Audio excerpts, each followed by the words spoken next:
Society ward number 18માં આવે છે, જે ટેબર રોડ ઉપર અટીકા ફાટક પાસે આવેલ છે. અમારી સોસાયટીમાં ટીપીની જગ્યામાં કોમન પ્લોટ છે, જે સોસાયટીની માલિકી છે અને ટીપીની પણ માલિકી છે.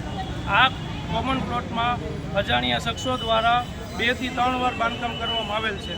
આરએમસી દ્વારા આની પહેલાં 2018માં એકવાર બાંધકામ તોડી પડાયું હતું, 2022માં તે બાંધકામ બીજી વાર કર્યું, પાછું તોડી પડાયું અને હવે 2025માં ભૂમાફિયાઓ દ્વારા ફરીથી આવીને સોસાયટીના કોમન પ્લોટમાં બાંધકામ કરેલ છે. અત્યારે અમે આરએમસીમાં આવેલ આસિસ્ટન્ટ કમિશનર સાહેબ, ટાઉન પ્લાનિંગ ઓફિસર સાહેબ કે એમના કોઈ એવા વ્યક્તિ નથી જે અમને યોગ્ય માર્ગદર્શન કે સહાનુભૂતિ થાય એવી વાત કરે. અધિકારીઓ બધે રજા ઉપર છે. એક ક્લાર્ક દરજ્જાના વ્યક્તિએ અમારી અરજી લીધી છે અને એમ કીધું છે કે 5 થી 7 દિવસમાં આ તમારી સોસાયટીનો નિકાલ થશે અથવા તમને યોગ્ય રજૂઆત માટે બીજી વાર બોલાવવામાં આવશે. આ બાબતે અગાઉ રજૂઆત કરી તમે કરી? અમે આની પહેલાં 2018માં રજૂઆત કરેલ હતી.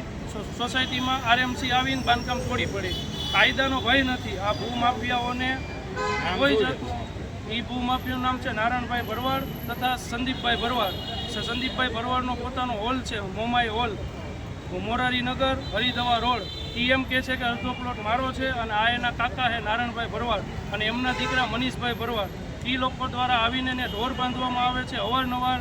સોસાયટીમાં એનો પ્લોટ જ નથી, જે માલિકી આરએમસીની છે, સરકારની છે, છતાં ભૂમાફિયાઓ દ્વારા માથાભારે શખ્સો દ્વારા આવી અને અહીંયા આ કામ કરવામાં આવે છે. બાંધકામ પાડી નાખે, પાછા આવીને કરી નાખે. તમારી માંગ શું? અમારી માંગ એ છે કે અમારે સોસાયટીનો પ્લોટ છે, તમારે ત્યાં માતાજીનું મંદિર કરવું, સોસાયટીના લાભાર્થે કોઈ પણ એવી અમે ત્યાં આરોગ્ય કેન્દ્ર બનાવો, બાલ મંદિર બનાવો, જે ખરેખર આરએમસીની હદમાં આવે છે. પરંતુ ભૂમાફિયાઓ સમજતા નથી, જેને કાયદાનો ભય નથી. ત્રીજી વાર બાંધકામ ચાલુ કર્યું છે.